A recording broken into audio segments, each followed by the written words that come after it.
Good morning, everyone, and thank you all for coming to this talk with Reggie Burrows Hodges, the artist whose exhibition opens at MICUS today. And we are very grateful to Reggie for being here. I also want to thank the MICUS board and chair, Phyllis Muscat, and everyone on the board who supported this talk, and to the International Committee, to all of the staff at MICUS for realizing this exhibition.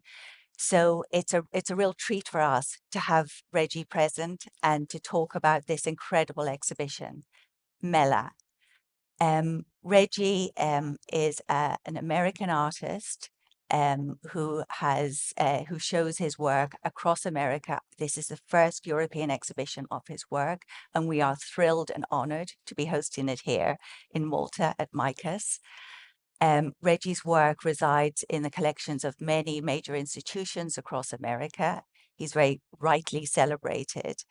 But this is a really special exhibition of recently completed work, all of which was done here in Malta. And it has this special resonance with Malta and Maltese culture.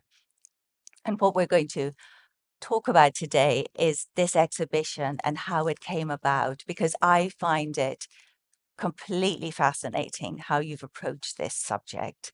And I know that all of the audience here will find it equally fascinating. So, coming from California, spending some time in your growing up and working in New York, spending a lot of time in Maine and Canada, you encompass and understand American painting in a profound way. And it's very present in your work.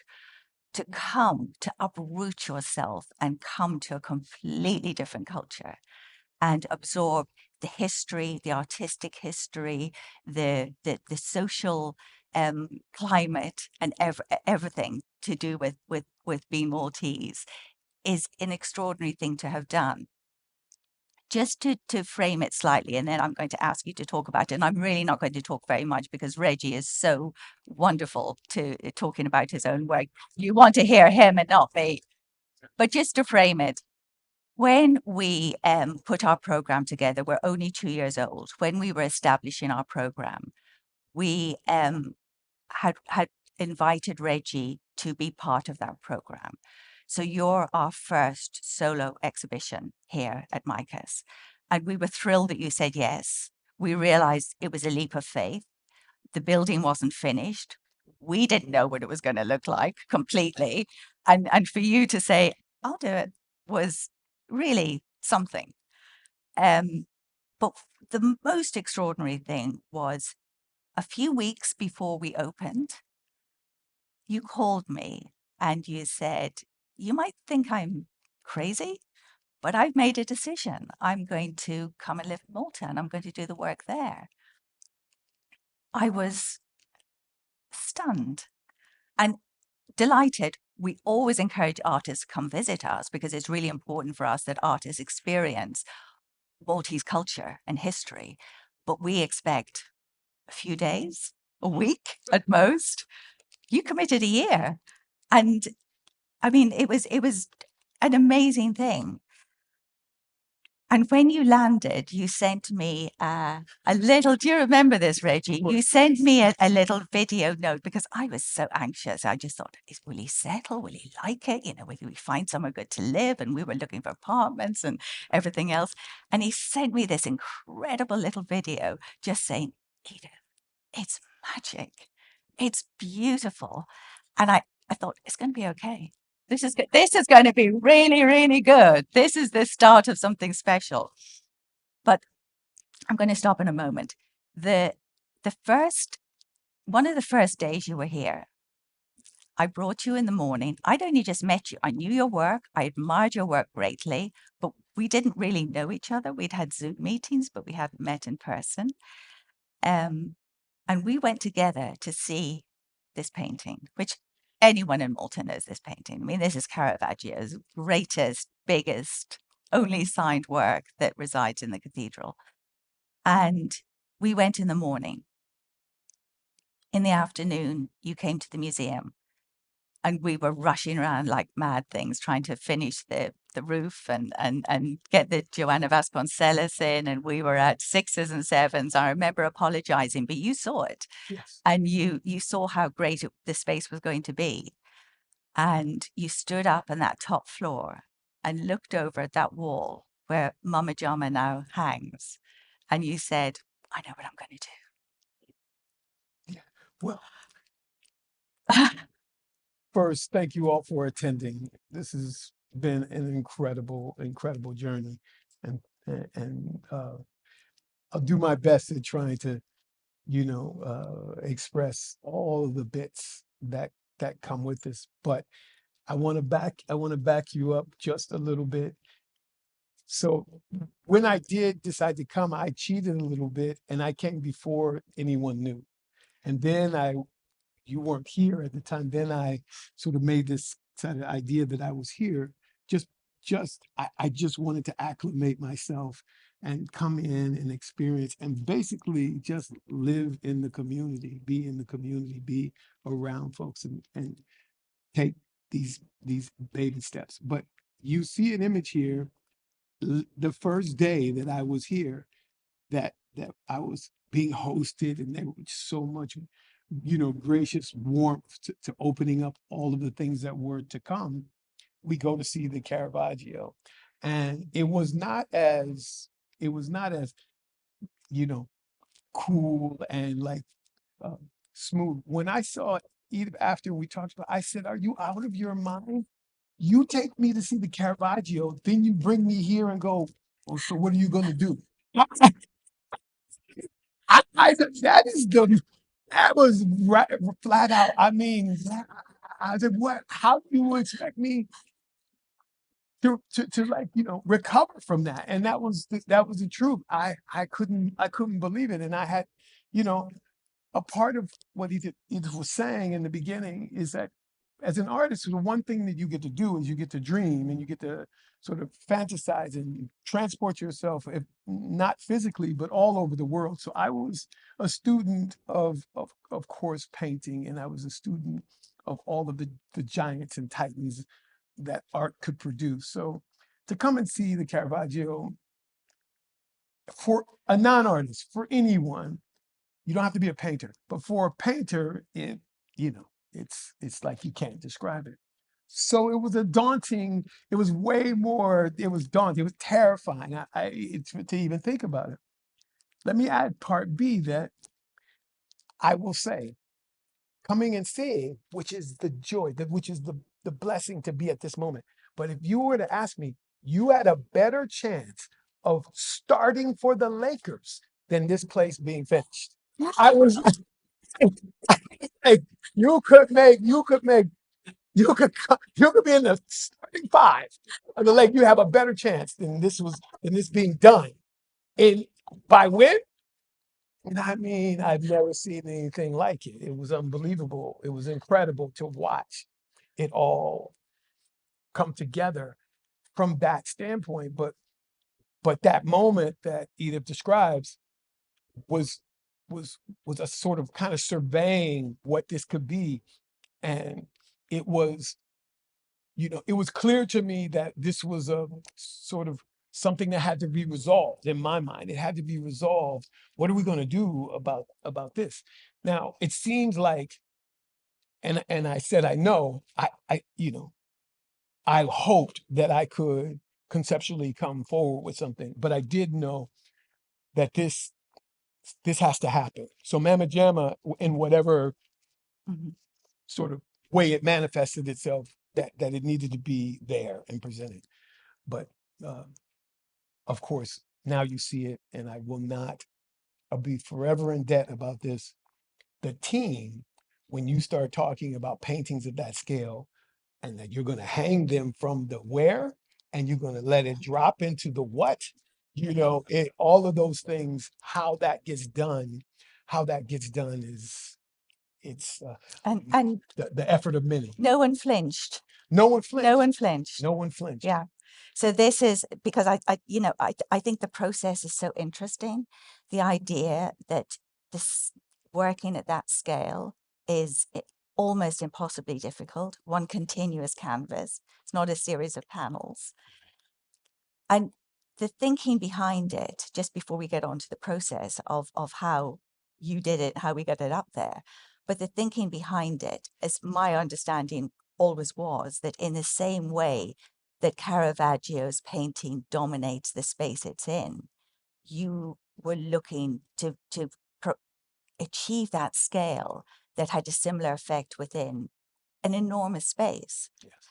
And what has really amazed me actually is how, and we talk about this a lot in our exhibition team, how you completely understood the volume of space in that, in our museum, and how this is just the perfect size. It's not too big, not too small, absolutely perfect. It has got such a presence, but it doesn't overwhelm. Mm. How Well, did you get to that size, Reggie? well, okay. It's gonna seem not quite so glamorous, but I'm going back to so so mystical and magical towards me. It was not.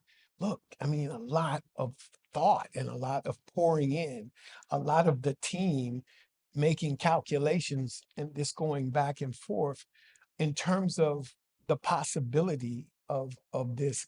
And simple things, I'm going, well, it can't look like a towel or a flag. It's got to have oomph to it. Like it's got to be structured enough. And what might work, and the incredible staff, which I know probably have heard of, Guy and so on, but just the math. What's the math? Will this hold support?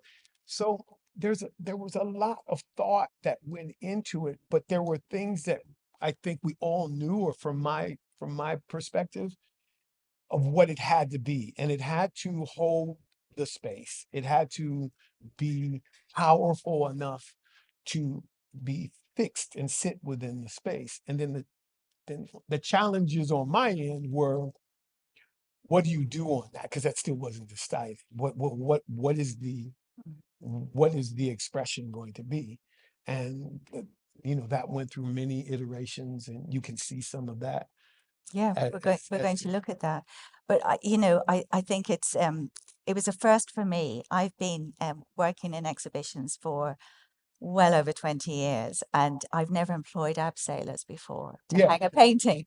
uh, It's and the team, as you point out, have been absolutely exceptional working with your gallery, and just a load of people that really know what they're doing, and the precision of making the stretcher, getting it on the stretcher, yes. hoisting it up, putting it in place. And it looks as if it was always meant to be, and it's always been there.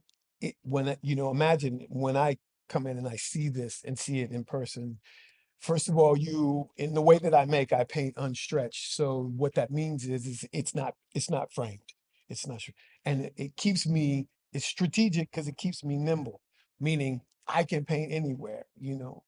People have accused of me painting at rest stops along the road, like I could just tack something up and paint it. And that's important.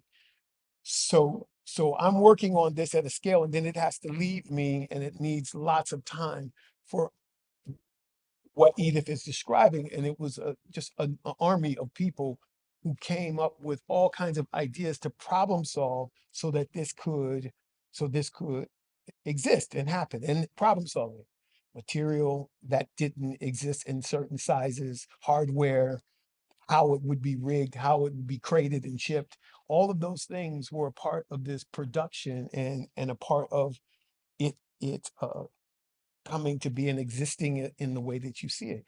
On top of them hiring the cats from Mission Impossible to be dangling down. I saw that. I was like, it was unbelievable. And the team, of folks, and I'll keep going back to that there were so many folks that knew what they were doing, that took it on and never flinched about what the complications are, and what was going to be challenging about it. So it's to me, it sits always when I still, like, as just, it was magic, and not magic without effort, but magic with Yeah. a ton of effort and thought. And this, of course, is the work Mama Jama, which is over 8 meters long. I mean, it's just quite extraordinary. But just going back to the earlier point, seeing the Caravaggio, looking at the space, determining that you were going to do a very big, significant work for there, that was your first thought. But it was actually the last canvas that you completed. Yes, because I was scared. You know how you put things off? You know that you know that you have that thing that you have to do. So there was plenty to keep me procrastinating and plenty to keep me busy. But in my mind's eye, I had the Caravaggio hanging over my shoulder, and but it gave me time to kind of distance myself, remove the fear of attempting something like that, remove all of the trepidation of doing something like that. Uh, and let's be clear, when I say this, like, there's only one way for you to look at this. My output, my offering was in no way putting me in some I'm going to make a character, it gets worded like Reggie in the Caravaggio. They not at all. The one thing that I could do is honor, and I paid ode to for so many reasons formally to Caravaggio. And also, you guys know that this is one of the titans of the art form. But I also knew that I could not do what Caravaggio had done. And I don't fight as well. I mean, I'm not a bad fighter, but I don't fight as well. Thank heavens for that. I ran from it for a long time because it's just like you can't get your head around it. And I think that it gave me time to also kind of discover the the tone. And I talk about this in terms of sort of musical terms as well, and also, you know, for formal art terms, but find the key in which the show was going to be presented. When I started to land the key, not only from a formal standpoint, color, palette, this, that, and the other, texture, but also, that that that tone allowed for me to start exploring these ideas. And for me, often it starts with the thing of the spirit. So Mama Jamma is for sure me distilling an idea and a spirit and an impact. Obviously, many years past the subject matter of the original. So I began to work and work from that in that way. And probably as we go on, you'll see that my ideas changed dramatically over the time that I was exploring what this will be. Um, so And I think what's so interesting about comparing the situation that you and Caravaggio were in. I mean, he had his back against the wall, as we know, and he was trying to literally save his neck by ingratiating himself with them with the Order of St. John and getting a pardon for his past misdemeanors. But he was under commission, so he was actually painting the subject that they had asked him to do, and albeit he put his heart and soul into it, and compositionally it's very much his, and he always fought to do things his own way. You had total freedom, but there are elements that you have embedded within the composition that look back to the Caravaggio in terms of the action being on one side of the canvas and having space on the other side, the two figures watching, which kind of frame the activity, and then the wonderful image of the servant girl, Salome, bearing her platter, waiting for the head of St. John at the back of the pool. yeah, I mean, for sure. I mean, all of those things, and I'll give you the in a nutshell how you can look at this, and then of course none of my work is prescriptive. I'm it's not something that I do if it doesn't need to mean this for anyone. But what I will say is this is possibly what I was thinking about. So now we're years ahead, And I am saying, I'm proposing, to me, sport is our new religion. It is evident when you turn on the screen and you see 100,000 people will gather on a given day to do this ritual, to worship sport, to worship whatever it is. It's like a worship. It is sport. Is this could be this new religion? We knew with the Caravaggio, or at least I knew, that the intention for the church, the intention for even Caravaggio and having the blood of St. John spill into the congregation. This is all very much allegorical, like it is about these things and is important in that way. And I was proposing, well, that new platform, that new, as I've experienced here in Malta, one would be polo, water polo to be specific. When Tosh Beach plays St. Julian, when St. Julian plays Mesita, this is committed gladiator stuff. I mean, it is from it is, and it's also a joyful way to gather, communities come together, and it is that new worship. Young people, maybe more than they go into church to, they do participate and come together. So in this, I'm proposing now down the line these elements. We have the maiden, we have the figure. If you see, and one of the things we'll talk about, maybe hopefully, is, the blood of St. John is dripping into the congregation. It's dripping on to the deck of the pool as Caravaggio's intended. There are the two figures that were in the window slash in imprisoned, right? So I was proposing a whole host of ideas that used some numerology, the Knights of Malta, all of those things are present. The reverence towards this figure as a sacrifice and presence. And also, another bit for me is the one figure climbing out. The two figures were in prison. I would figure by now one of those guys escaped. So that's why that. So for me, there's these things, and those elements exist. Now the maiden, that figure exists. If you know my work, it exists in so many other paintings. I've always said maybe it's a maternal sort of throw to my siblings who have all passed, maybe my mother, but that figure I could relate to, and I could relate to the gesture. So in that, there's all of that mixed, and from there you can take it and draw whatever those things are that sort of bridge what was then, and then this idea now.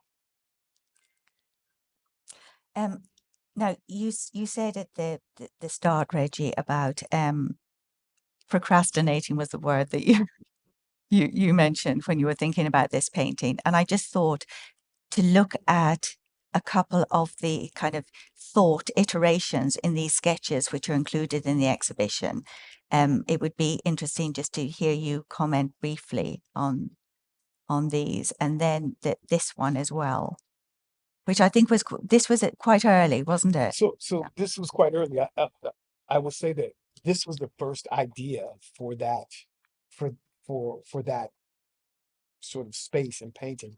It's still, I'm not going to go into every bit, but it still has the presence and the numerology, the Knights of Malta. It still has the idea, the appearance of the maiden. It still has all of these things, but in another expression. And it was a beginning point, and a point that I was starting to work through the idea. And that idea, for necessity, went through a number of iterations, practical reasons, and then the things, once I started to hone in on what that approach might be. And me telling you about the broadness of the polo concept, how broad it was, how open, it won over some of the other uh, strategies to make that work, because there was so much of it for me that really brought specific to this community, this island, and how it would function. And also because a big intent was also how people of Malta, how they would see it, and how engaging it would be for them, knowing this interpretation somewhere down the line. So I ended up moving from that, but I moved from it for me to seem a logical way to this other idea.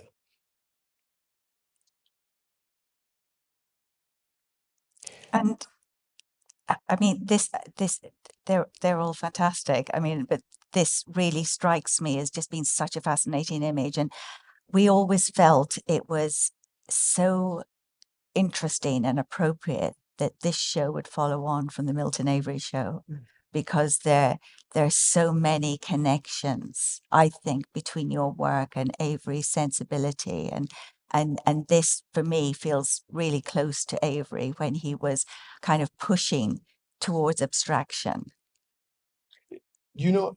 Avery is to be admired, hands down. There's no question about it. And so this may show elements. What I would say is, as I've gotten older, your craft and the things, your ideas, uh, everything is in play. Everything that I know, any skill set, it's all in play. So if you see Avery, likely it's intentional. If you see Rothko, likely those things are all in play. I'm aware of those things. But you can only do you. So, but you're of course influenced by the things that you love. But I think I can lead you to in this is that I don't do, and it's really of recent that you'll see these this contextual work that support the ideas. It was not something that I didn't pay attention to very much. And then there was some really sort of special folks, also Karma and otherwise, and friends that would point out, man, I really that really moved me. That was really important. Where I started to think about how how these materials work. So what I'm saying is I don't work out a painting to fix problems and then go do the painting. In this case, there is some practicality at that scale. I'm really trying to find how am I going to address the water? What is the vibration of that going to be at that scale? Can I afford that much paint?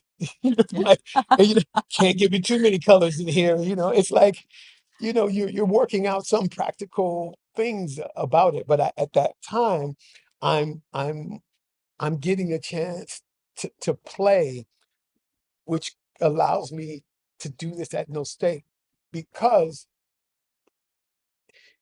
the Mamma Jamma, there was only going to be one shot at it, which we can talk about more, but there was only going to be one attempt at it. There was not I couldn't mess it up. One, because to recover from that, we would be out of time. But also, you know, um, it required me to. So in this case, I'm really exploring it. I'm getting a chance to play. The Maiden is on the other side. We have the Knights of Malta. But also, how do I handle the most central thing to the painting, which is also the water? So this is a part of that exploration. And for the water to have gone from that to this is, I find extraordinary, but I can see it. You're describing it and I can see it, but the translucent element of the water, which you paint so well. I mean, just so well. But we could talk about the Mama Jama we could fill up the hour, but we really need to get through the rest of the show. This is you work in series in this show. So we've got a few series going on. This is the Labour series, which I know is a subject that you have looked at before. But this Labour series all relates to Malta. And this relates specifically to Micah's. And of course, everyone who's seen the museum immediately recognizes that this is us. And it's called Place of Honey. But our chair feels it should be called Women on the Verge of a Nervous Breakdown, because It has got, it depicts Phyllis Muscat, myself, and Martina, who's in my exhibition team, in at the situation you described so well earlier, that we had hope in hell of getting that building finished. And there we were, still in a building site. But you've captured it so beautifully, and so Yeah, tell us your thoughts yeah. about it. And when you're coming into it, and imagine coming in, and again, you're being walked through. There are no closed walls. It's it's quite it's quite the vision. You're really and so much is happening, and so this is a moment that just sort of stuck in my mind with these three incredible women, around that Edith is named, and it stayed with me. And also of course, like the light, because the light in the way that it was at that time is doing a different thing than it even is now. Now that we're at the point that this is complete, but it was a complete shell of the potential, and so much was happening, and and so much was happening to them. There was so many questions to answer, and I'm kind of outside of it. I'm here. I'm observing, and it's a part, but seeing it now, I will give you the other piece to it. Why I also made it. The bit of probably the sportsman in me, a little bit competitive, was also that for all the great painters that are going to follow, the truly great painters, I had one leg up on them, and that I lived it. And I was like, the next guy can't paint that. And I was like, that was my one. I was like, they'll be able to say, he was all right. But then they could say, but he did do that one. And no one else could do it, because no one else would have this rare opportunity to express this at that stage. And so it was a must for me, and Oh, it's such a pleasure and a joy. When I see it, it does bring me back almost like a diary to the rawness of what we were in front of. yeah. But picking up on the sporting analogy, and that one of the things that we'll come to in later works, the prevalence throughout this series is your interest in groups of people, groups in society who have the shared goal. And I think that's something you identified in us, that we all had this singular mission, which was bigger than any of us. And I think that's something that instinctively you Yeah. were interested in and related to. Well, I could see it working out, and it was very familiar to me, and I could see it working out systematically in front of me, and people doing at all points and positions they were playing and doing and executing and visualizing beyond themselves, because you couldn't see it then as it is, but that commitment, that fierce like dedication, the work at the heart of what you see with me is that I really am just a guy who likes to do the work. I, that is my most. So when I see that, and I see that happening, it's easy for me to recognize. But also, over the course of my life, I've done many things, and it requires, like things do, it requires woodshedding. You just kind of do the work. If you enjoy it, then I think you're lucky. You enjoy the work, and that's all it. And I've done plenty of things where that was the best of it. It was just the work. Nothing happened with it. It didn't go anywhere. It wasn't, but it was the work, and it was the time spent that I could think about. And this is how I applied myself. And I saw it instantly with all of the people and this inertia that was happening. And I mean, it was happening at a rate, in a clip that you couldn't, because it had to, I guess. You couldn't imagine. And so There was no going back. there was one, sure. And then there's another in the Labour series, very beautiful image, of course, like all of the others, and has sort of become our hero image for our marketing campaign. Poem of the Seabed. beautiful title, as always. Again, I'm not saying I'm only going to present this as a possibility. When conceiving something like this, one of the things that I was proposing is, what if this show starts at the seabed? What if the original labor is from the bottom of the sea? Maybe going in conversation with the legend Malta coming from the sea. So, so in this image, we could be looking at this fixed figure, and that figure is working from the bed of the sea. So, curating this exhibition has brought much joy and so many privileges, and one of them was to visit you at the studio here in Malta. And there was a moment when Reggie likes to reveal. So you wanted quite a few works up on the walls before I came over, and I was speechless, completely speechless for quite some time. But I was saying this to you recently. When I went away, they were all still in my head, but there was something about this work that really, really was in my head. And I can't quite figure out why. Very beautiful, of course, but it really stayed with me. It introduces the sea, of course. You've got figures running on the beach. It's very abstracted. Um, how important a work is it for you? Do you see this as a sort of a turning point? Because I really identified it as something unique within the exhibition.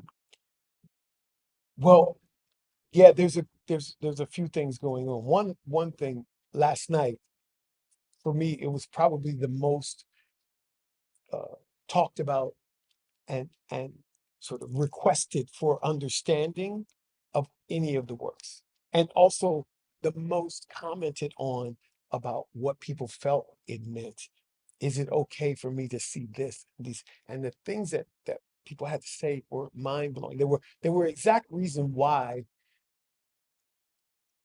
it was so much richer than what I could say to you about the intentions of how this came to be. So what's special to me about this, though, is I did realize that something was happening formally. But what I want to point back to is this is again one of those things that you stay open to, and you hopefully you can grab hold of it.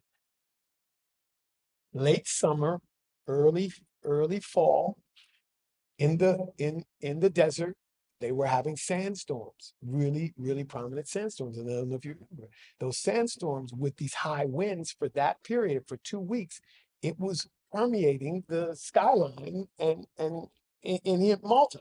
It was this dusty kind of like, and I would ask where it's coming from as well. It's the high winds bringing these sandstorms off the desert, and it's traveling, and now it's in our atmosphere. It's here, and that provided a texture that was the birth of limoncello. By that uh, season and that act of nature, right in front of me, like something I had never seen. You know, uh, I had not been in the proximity, even though it's not close. That could happen. That the winds could kick up this texture and bring it through and past Malta, and there was a haze. There was a there was a texture. Uh, However, this idea and the, the way these paintings come to be. So I paint, and I'm very still like I want to resolve these things on the deck, and the deck is meaning on the canvas. I mix live, I do it. So there's no formula to how this is going to happen. There's only trying to control certain things and trying to let other things live. It's a real push and pull. But when I was able to step back at this, and I could also feel that there was something on this and something with this that was now on me. And from here, it did take me probably to another place for even future works. It stuck with me in a way because there were things that it showed me that were possible. And then at least I'm lucky enough for me, I'm lucky enough to be, or just hard-headed enough that I will abandon a theme because something else is on me. And it's because I paint from a place that is to get to a space, an emotional, a spirit. I'm looking for that. I'm always looking for how to get that onto the 2D surface. So this inherently has something that is now, it's now on me, and now I gotta grapple with that. So Limoncello is for sure a work that stands out, and it's marked by those two things. Yeah. Uh, and But there is a history of artists being incredibly sensitive to atmospheric changes. When you think of Turner and painting the atmospheric changes of light that happened with the volcano, that the impact of which kind of crossed the world, and even Monet painting London smog, and it's that's kind of sensitivity to that, and yes, it's fascinating. So here we have water. And I just wanted to make the point, looking at this wonderful picture that you did in 2022 for the Addison Gallery of American Art, where you had an exhibition in 2023, that water is such an important element within your work. It comes up again and again. This is contained water, which also kind of relates to the water polo and in Mama Jama, and this is from 2020. And of course, we get to the boy, and the idea of this symbol of a kind of human stand-in, as you identified it, this universal symbol which creates circles of safety, is a sign of possible danger. And that became the title for the series of sea paintings that you did. I'd love you, and of course we have the boy in the vaults, in the barrel vaults. I'd love you to kind of talk about how the boy became such an important element within the development of this particular series. yeah, I mean, from a a metaphor standpoint, like uh, I'm always engaged in these things that have this 360-degree entry point for different metaphors and ways to think about it. I'm a water sign, so that'll just satisfy why is it always water? What's the attraction? I'm a water sign. I love the sea. The the buoy is the buoy, and I also like sailing. I When I say sail, don't think of me out, rigging. I mean, it's something that has a motor, But I so you understand what these signify, particularly with this buoy, which is a buoy that offers a signal. It can send a message, so it has a ability to communicate in a way that other fixed buoys do. But it was sort of a stand-in, as simply as I can put it. Like the miraculous things for all of us is that you've got to keep your head above water, right? I mean, there's never a time where we got to keep our head above water. And the buoy for me was a very symbolic metaphor for how that functions.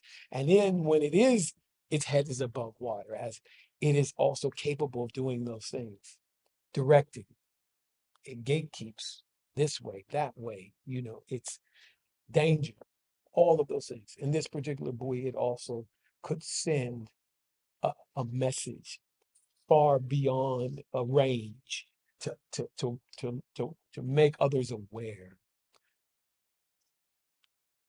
I gravitated to that kind of idea and metaphor. But I have to say it was Edith who came into the studio and saw the original buoys that I had, which were quite bulbous and fat. And look, I'm trying to take buoys out of the Mediterranean, so you take what you can get. She saw them and she was like, "I love this idea, Reggie. I love this idea. But the ones that you've been drawing, they're so much more towards your figuration. This is fantastic. But if you could find the ones towards your drawings, towards those, they really remind me of your figures. They have this length and so on. And with that, I don't know if you knew this, or with that advice, with that, I dumped those other ones, and I went on a mission to find the ones that you see in the Beacon installation, and that was the turning point. So the series of paintings of the sea, which are on the second floor, are all titled The Boy, and then the various titles. And these are amongst the most abstracted in the exhibition. And, I think we've had this conversation. I wrote about it in the catalogue essay as well, how many different resonances there are in this. And it was only yesterday that I thought, God, Marsden Hartley, this is, I can see that. But and then of course this one is it's Edvard Munch and so many other artists as well, but it's you doing you, as to quote you. It's a Reggie Burrows Hodges, unmistakably, but an incredibly affecting work, and the variety of different effects that you have on that you achieve depicting the sea are quite remarkable. We know you love water. This island is perfect for you because you only have to go about, 10 miles and you hit water in any direction. But it's always been with you. You're grown up in California. And I know that this work by Winslow Homer, a very famous American painting painted in 1896, Watching the Breakers, was an image that you were familiar with from childhood. Yeah. And did that illustrate your love of sea? Did it accentuate your love of sea? You know, to what degree I can't quantify it, and to what degree. In my home in California, mind you, my father was quite a good draftsman. He was, part sort of technician designer at a place called Northrop, which is a aviation center back. So my time would have been in the 70s there. But it's not like it wasn't like we had art and we had art in the house that was a part of a collection. A copy of this work, just like a poster copy that you got at wherever, it was in our living room, and with no with no it seems so strange, right? But with no explanation to what it was. It just existed in the house. I, like family folk, it was just there, and it was always there.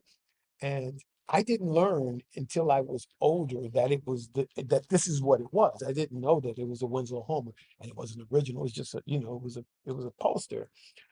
But growing up in California, obviously there is still the ocean and the connection to coast. Uh, it had for sure this impact on me. I don't know. You you would we would say it must be just because it was familiar. It was home. It was comfort.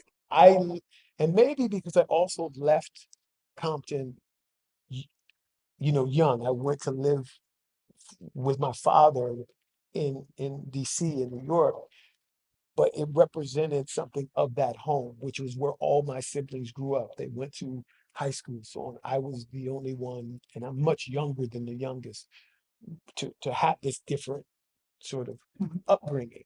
Mhm. But it reminded me of that, and maybe it's stuck in some subconscious way. No, it's fascinating. And you have spoken so interestingly about this work and the figures in it, and how to you they look like silhouettes and they could be any person. I mean, it's not possible to know what nationality they are, what race they are, what sex they are. It's not clear. And you have spoken about how that has somehow fed into the human representation that you have in your works, which are, you create these negative spaces with the background, and they become almost as a result, completely embedded within the environment that you build around them. Yeah, I mean, you describe it really well.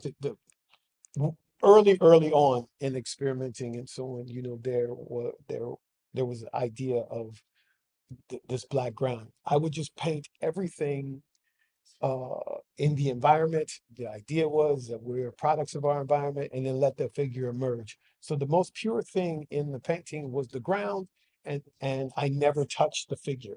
So the figure, out of that purity and out of blackness, it would emerge. Now, I don't exclusively paint that way anymore today, but that was a long exploration. But influences like that, one, there are no features in that Winslow Homer. One, you don't know. I thought it was extremely powerful for me, or as a tool, that these become that everyone could see themselves in these figures, and that these become stand-ins for humanity in the most pure way.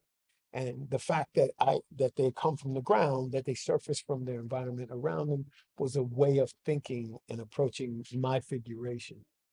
Uh, and so I have continued on and dip back into that in all sorts of ways now.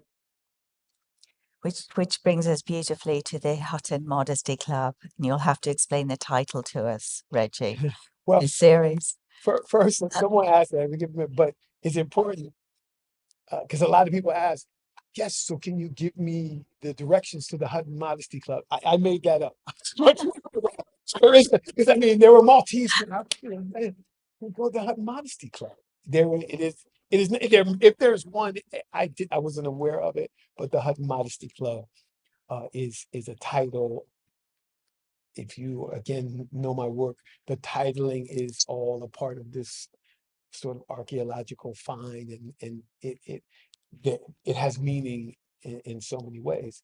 But in this in this, there's so much of me pointing, and specifically when you bring this, there's so much me pointing that I will show you that the relationship to this and Sloop, right? Sloop was a single mass sailboat. The woman you saw with the white dress in a few slides earlier, you know, that was built on this idea of what this uh, figure was bringing as it crossed these channels and these crossings, what it would bring to society, what the ability to bear children, to bring culture, all of these ideas, this very maternal thing that is harnessed in here. And the sloop is one of the standing forms of a single sailboat, which also takes in the elements to then force direction and to have momentum. So that those are some of the things that exist in there. But when you go to the other piece, in fact, the arch of the hut, because these were bathing huts, the arch of the hut, the singularity of this painting, the way in which the dress and the costume, which makes me want to tell you one important thing. There is a woman, Caroline Tona, and her mother. They made these costumes for me custom. So these costumes were made, they still It's exist. Victorian style. Victorian style, designed through a wonderful, and I say this, you guys, and for, like there were so many people that poured into me, and to just kind of grasp, you know, so graciously, like just offered. And Carolyn did that and collaborated and modeled and all kinds of things that helped for me to build these, because some of what I'm doing, and I'm digressing, some of what I did, I absolutely wanted to stay tied to, like, what would Caravaggio have had to do. I understood that Caravaggio used models in these scenarios and built these paintings by structuring compositions. And this with the hut, you can also propose a singular. The arc shape of the hut is the mast and the sail, and I can carry on themes, the rising water, but it also, and again, don't, you know, you see something else, it's more important what you see, but also maybe even marking a time period where there was British influence here in this country, which was also true. And the idea of the staging of it and creating the drama of it, like Caravaggio, is very interesting. But it also talks about your interest in groups of society. You talked about sport in that way so well. And this is an image of a from 2019 of a sporting occasion. That notion of groups of people coming together for a common cause. And of course, the women coming together in those times were women of privilege. These weren't the ordinary people. But getting on to another theme and series within the exhibition, tightrope culture again is describing society. And this, so much of this, as my understanding is, it comes from your observation, but it's also understanding the complexities of life and the complexities of societies and cultures and communities holding together. And it's about, literally, it's a balancing act. Yes. I mean, I don't think you can say it any better than that. And it is that balancing act. And it is, it is a tightrope. The the other magnificent thing of this is that so for a period of time, and I lived a few places, but a period of time I was living in Selima. And if you walk along the Selima Promenade at a certain time at night, this dude would be on a tightrope, and he was phenomenal. He was, doing tricks. He'd wave at you. He'd do all kinds of stuff, and you could you could throw something in a little bucket, and this is so embedded into Selima, Neptune's. These are places that, like, but what it so often, I think there's the actual thing, and then there's all of these other things that can be derived from the picture and the picture making. And there's everything that Edith said, but also then there's this one human, this one person. And I would imagine that some of you know that person. And that was fascinating to me because it is a broad idea, but also there's him. Mhm.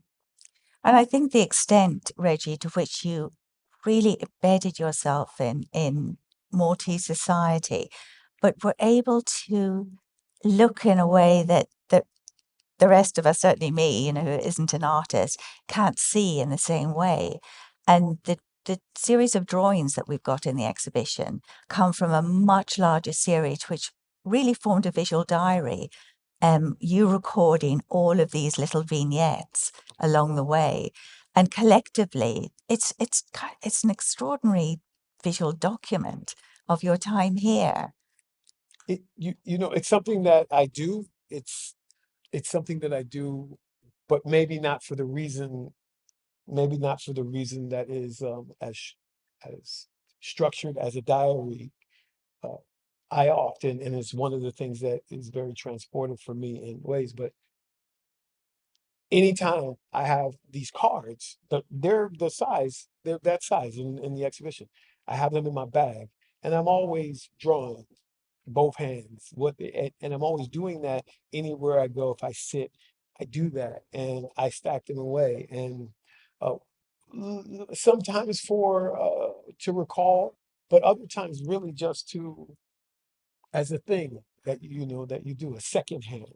And so again, this is something that I didn't think about and pay attention to, nor did I think, well, why would this be interesting to anybody? Because they're not like I'm drawing to make beautiful drawings. I'm doing this as a thing that feeds a lot of things for me. And so uh, that is a constant. And I guess you could say that is a constant of the practice. And when you look at them, so these are you don't hear the conversations where I was like, "There's no way in hell we're showing those. I don't want to show those. Those are why would we show those?"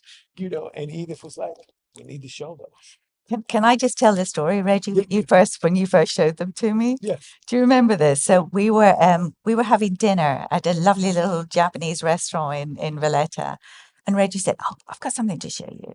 And you took this pile of these pen drawings out of your bag, put them on the table. I'm thinking, God, the soy sauce is dribbled there, and this is. I was getting really panicked, and you said, "I don't know what to do with these," and I started looking at them, and I said, Reggie, these are phenomenal. These are really, really interesting.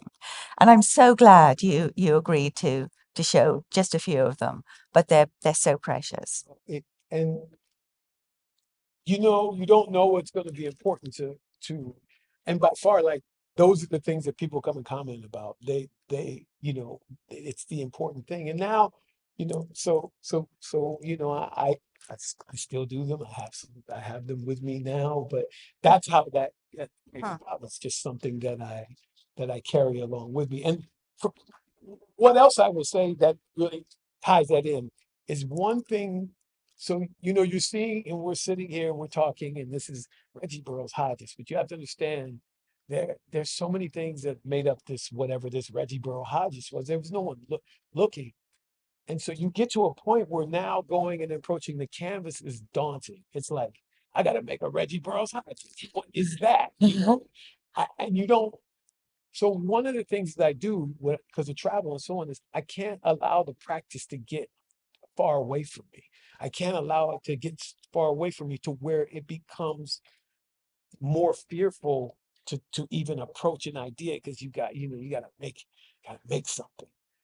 And I think that I've been lucky in finding these things that are joyful for me to stay within that because I still sort of see that painting has been a good friend to me. This is unimaginable to me. Painting was just a good friend. There was no idea that it would be forward facing and really in this way.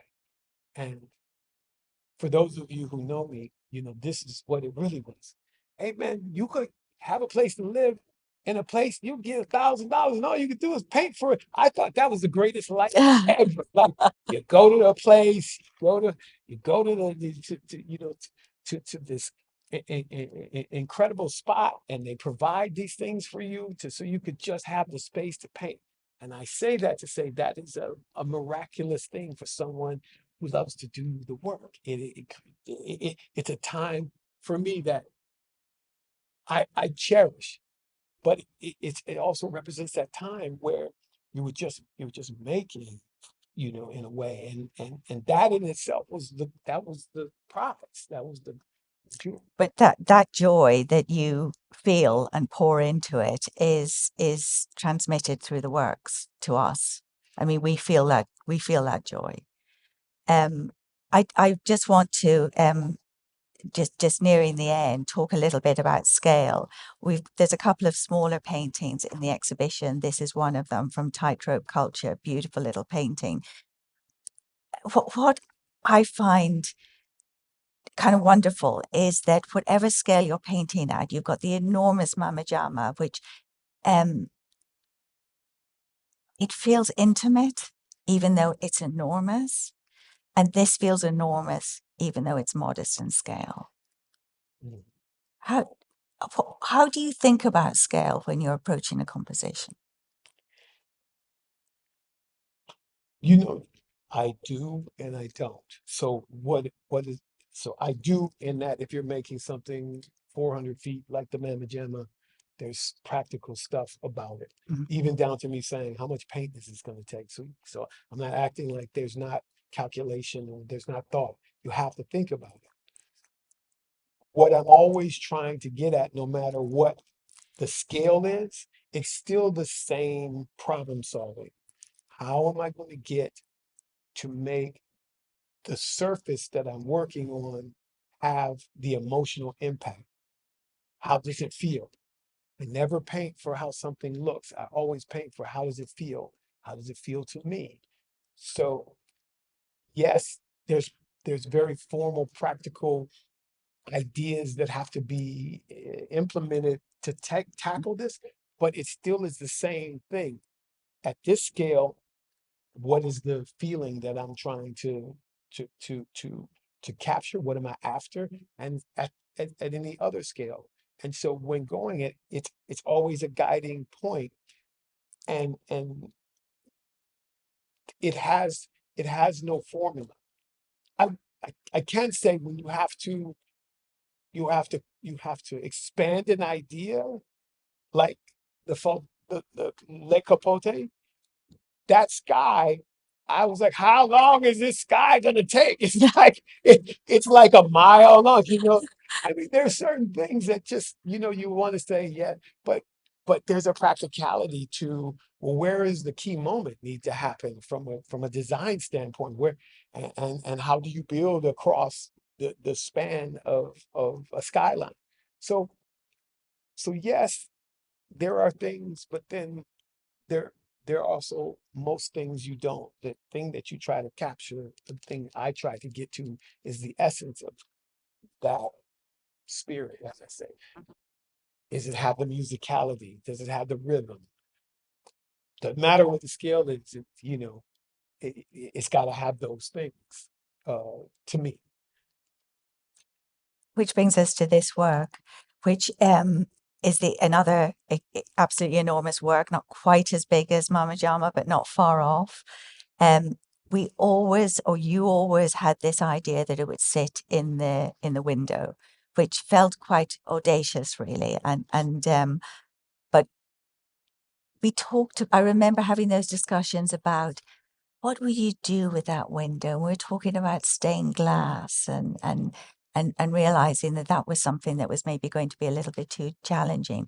But there's still an element of that that remains within this. It's got the kind of abstracted klimt-like colors are certainly there. The cloaked figures, which of course is a traditional costume. It goes back to your research into costumes, and it was the ubiquitous cloak which was worn by women in the from the 16th to the mid 20th century, and everyone is familiar with here. But please talk about this particular composition. Well, again, and not to embarrass them and point them out, but this is like a real, what do you want to call it? Baby and child of Carolyn, and also not so much situated her mother, but I wouldn't have had access if I not been collaborating with her to actually even get a fallback, right? So you know, so I would, and I wouldn't have had the models when in, you know, the 11th hour, we got to go do this. Now, in this, from a conceptual standpoint, historically, so on, it's just situated in Maltese culture, and there's so many reasons. It also relates to Hutton Modesty Club. There's this cloaking and covering, but moving away from those things, it was something that I also was really tied to, back to the masters, and particularly, you know, thinking of Caravaggio, because it was staged in a way that I knew what I needed to do in terms of the composition. In my studio, Edith had come, I had done on glass, just Mhm. totally like impulsively. I painted a painting on the glass because we really thought this is going to be an arched painting, and it was going to be stained glass, and it was going to fit in that space. So working through all these iterations, we ended up setting out with lots of, you know, this is guidance. And like I said, this was really supported. We had models, we had three. So two of them were invented, or invented for the composition, but I had an idea, and it takes on this majestic arc, which that space has. And it was the only painting that I said to Edith, I said, Edith, everyone has to approach this painting from the ground. It is the only painting that you have. It has to be on the same level, or begin or originate on the same level as a viewer. And it's that chance for you to actually walk up to it, and you are at equal footing to it. And and uh, from that point, there are as you pointed out, where you mentioned whether it's Mars and Hartley, whether it's Clint, whether it's Roscoe and Avery and so on, there are those things in play. And those things in play to get to a feeling, a vibration, a musicality. For sure, when you see these things and the way it vibrates, I was going after a musicality, a certain tone, a certain vibration. Uh, it is loosely based on the setting that we were at, but it also is abstracted to the degree, to the essential elements, to allow for what needs to be firmly fixed and powerful, and what needs to be able to move into the heavens. This is me in my mind. So, in the way that I'm thinking, and again, in this case, at this scale, I only had one shot at it. So it was it That's amazing work. So we end with the women in their ornellas and go back to the Mama Jama where we started. And I think that brings us full circle, Reggie, ending with this incredible work. And before we go on to questions, I just wanted to say thank you. thank you.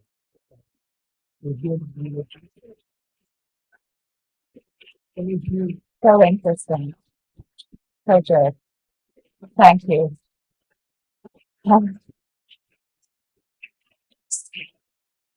So I think we've overrun a little bit. We could have gone on for hours. Well, I could have gone on listening to you for hours. But if there are one or two questions from the floor, you don't mind answering one or two questions? If there's anyone that I think it's time to eat.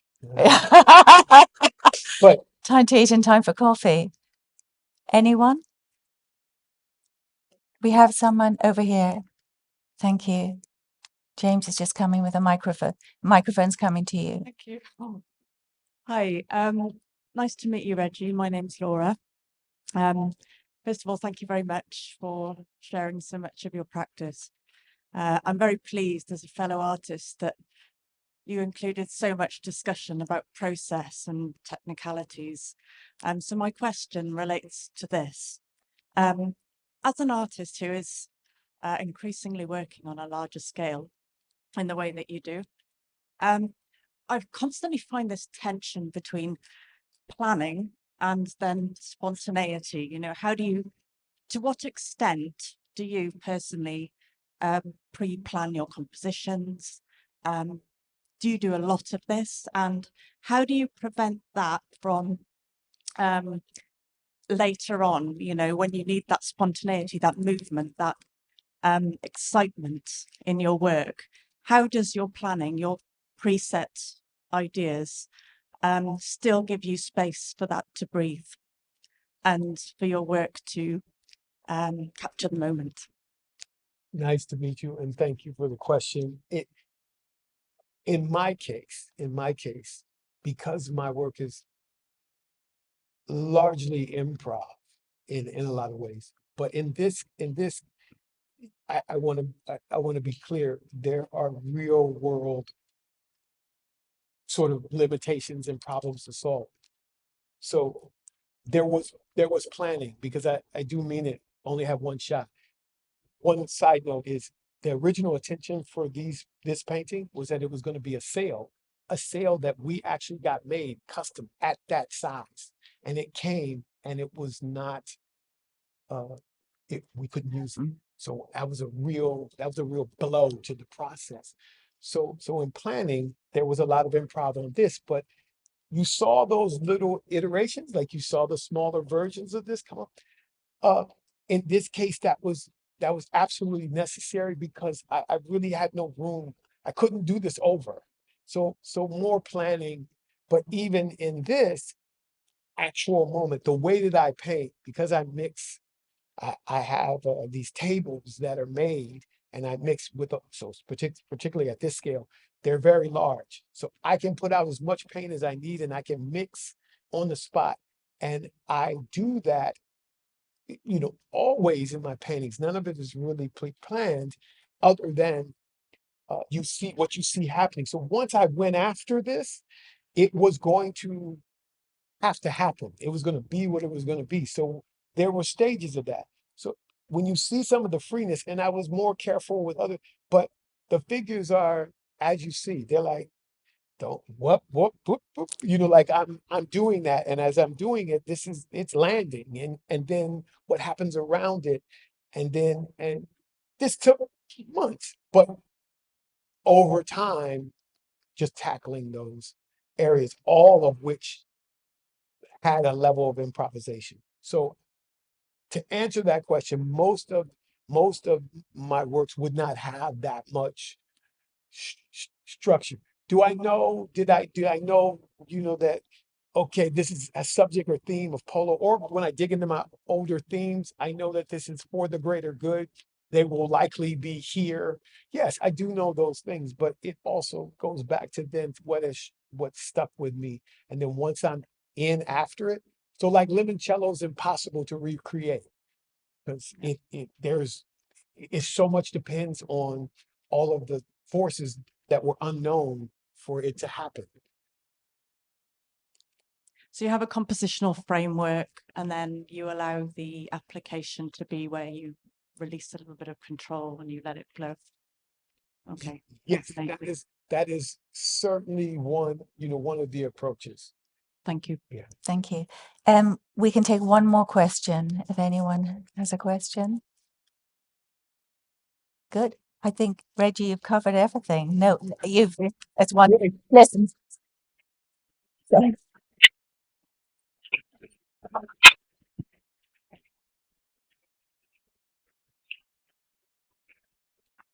Listen, thank you, Reggie, once again, for not only delivering us the most remarkable exhibition, but for talking so candidly and about it today. Everyone must see the exhibition if you haven't seen it already. The galleries are open now. And please look at the catalogue and think about buying one. The illustrations are beautiful. And we love the catalogue, don't we, Reggie? We recommend it. Thank you so much. And Reggie, Thank you. bravo.